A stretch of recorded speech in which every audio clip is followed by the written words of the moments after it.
On this Reformation Sunday, we are called to take our places with the many reformers and transformers who show a different way of living, a different way of being, a different way of acting in the world. Jesus stood against the powers and principalities of his day, against the oppression and violence of Caesar Augustus and the Roman Empire, against a religious establishment good at following rules, but lacking in justice and love. A lone individual who never intended to start a new religion, only to correct the injustices of his day. Hundreds of years later, Martin Luther again stood against a religious establishment mired in empirical politics and corruption, skewing and compromising ministry in a quest for wealth.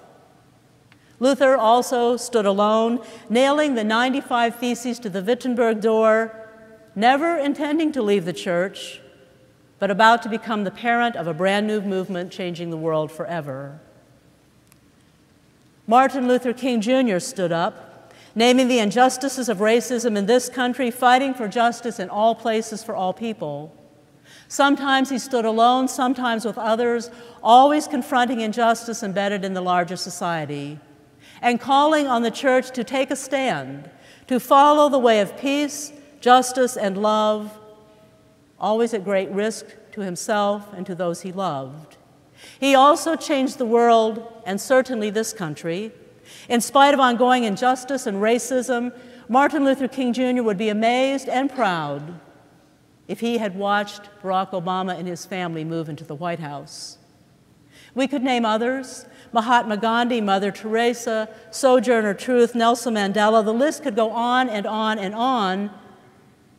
A list of reformers and transformers who gave everything to follow righteousness, peace, and justice. Some of these people won the Nobel Peace Prize. Others may have won the Nobel Peace Prize if there had been such a prize in their time. But each one changed the world from small beginnings to major movements, taking on the injustices of society, seeking the righteousness of the creative spirit. The list also includes many who remain nameless in the history books, who also changed the world in large or small ways. These mustard seed people of faith, living gratefully for everything received from their extravagantly generous God, following sometimes from tiny beginnings, sometimes in ways seemingly insignificant and unimportant in the dominant society, giving everything they are, everything they have to be a part of God's community, a community that does great things, using its many resources in extravagantly generous acts of kindness, love, justice, peace. The road can be long, the path can be difficult, the way ahead can be treacherous and filled with risk. There are losses along the way.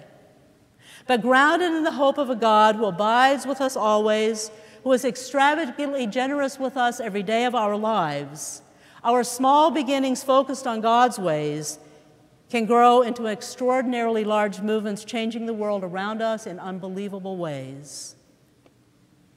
In the exciting moments, we give thanks. In the challenging, painful, stressful times, we lean on God. In Lamentations, a book of poetic liturgies of pain and anguish to help the community in times of grief and tragedy, to help the community heal from grief and tragedy, we read of memories of difficult, painful times, of hope found in these memories because Yahweh's favor is not exhausted, God's compassion does not fail, they are new every morning, so great is God's faithfulness. The basis of our hope in all times and places is God, the extravagantly generous God whose abiding love richly gives to us, sustains us on our way, gracing us with rich and abundant life. As Christians, followers of Jesus, followers of God, we have a calling, a vocation, if you will, to live out this hope grounded in the living Christ.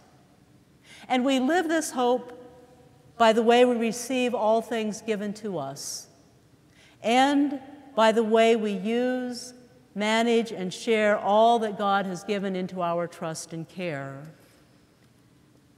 As our intergenerational choir so joyfully reminded us this morning, first we seek God's reign and God's righteousness, allowing the Jesus way to capture our imaginations, letting the Jesus movement become our way of life. Living as mustard seed people, seeking neither power, control, nor praise, but rather seeking to bring love and hope in a multitude of ways to some of the most insignificant places on earth. Living as mustard seed people, we will sometimes be as annoying as a bad weed, pervading the consumerist society around us, speaking truth to power, showing another way of life, living in a discernibly different way from the dominant culture. This life to which God calls us is not easy. In fact, if we take God's call on our lives seriously, it is truly challenging, sometimes scary. Our choir also reminded us, as we seek God's community, all these things, all of our prayers, the things that we need will be given to us. What things? Everything. Everything we need as we live into hope, grounded in the extravagantly generous God who gives each and every one of us with the same 24 hours a day, with special gifts and talents unique to us alone, with everything we possess. Will you pray with me? Giving God, help us to live our lives grounded in the hope of you, our extravagantly generous God, thankful for all good things that bless our individual lives, our family lives, our life together in this community of faith. May we live and work together, pray for one another, sing together with exuberant joy, living each day so that you can use us, gracious God, in whom we live and move and have our being. Amen.